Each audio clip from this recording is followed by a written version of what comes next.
Welcome. In celebration of the 50th anniversary of Sydney Bank's Enlightenment experience, people who've been impacted by the three principles understanding are sharing their insights and their stories of transformation. So welcome, Marie, a clarity coach from Devon in the UK. Thanks, Lindsay. Could you briefly share with us, Marie, what your life looked like before you had your first insight into the three principles? Yeah, I'd love to.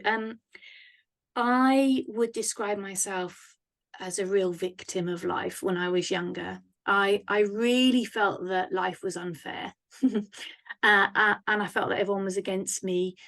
Not in a persecuted way, but in a really defensive kind of way. I just kind of, because I felt that life was a bit unfair, I was constantly seeking evidence to prove that that was true. So as a consequence, I was a real people pleaser. You know, I went out of my way to please others, to the extent that I would do stuff that was really incongruent to myself. Like I would be quite two-faced, and I could really feel that that wasn't who I was, but I still did it anyway. I was pretty judgy. And then I kind of had this kind of ego. Ego's everywhere, right? But it wasn't like look at me ego. It was I know best. It was somehow life involves me in every way, and therefore I fix people. And I fix people basically whether they want to be fixed or not. When I actually look back, I think my name's Marie and I was a fixer. I love that. So what was your insight, Marie? Well, there are just so many, aren't there? I heard Chip Chipman talk about an experience he had with Sydney Banks, and he was basically saying that sometimes we're so busy looking for the evidence to prove that what we think is going on that we don't recognize the change that's actually happening around us, the shifts and the morphing that's happening in our world. And that was a huge drop for me. It's like, oh yes. And on the back of that, the lovely Valda Monroe talks about her pissed off dial, and those two things combined, it was like, oh, my dial of life is unfair is wanged up to 10. And when I saw through that changed everything. It literally changed everything. I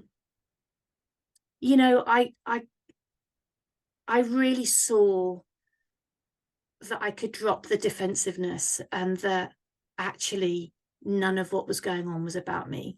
And that was huge, absolutely huge, life-changing. So you probably have just answered this, but so how has your life changed and your work changed since you discovered this understanding? Yeah, it is a good question, isn't it? I'm so much kinder to myself. So much kinder. I used to beat myself up. I used to analyze and overanalyze so much. That old, it's quite crude term of navel gazing. I used to constantly be doing that, trying to work out what went wrong and how can I fix what might happen. And I really, really know that I am not responsible for anybody's well-being. I'm not responsible for my own well-being. I'm the observer. It's huge for me. I'm not these things that's happening. I'm observing. Who was it that knew? Who was the I that knew all the answers? Who was the I that was fixing? I've really seen that. I mean, hey, Lindsay, the fixer rears up every now and again. The people pleaser rears up every now and again, but I spot it so much more easily, so much more quickly. So life feels you know, as many people say, life feels, you know, a greater ease, and I feel really happy with the understanding that I don't know anything, and I don't want to know anything. I just don't know. How can I? Who's I? So, how do you see this understanding changing the field of mental health and our understanding of humans?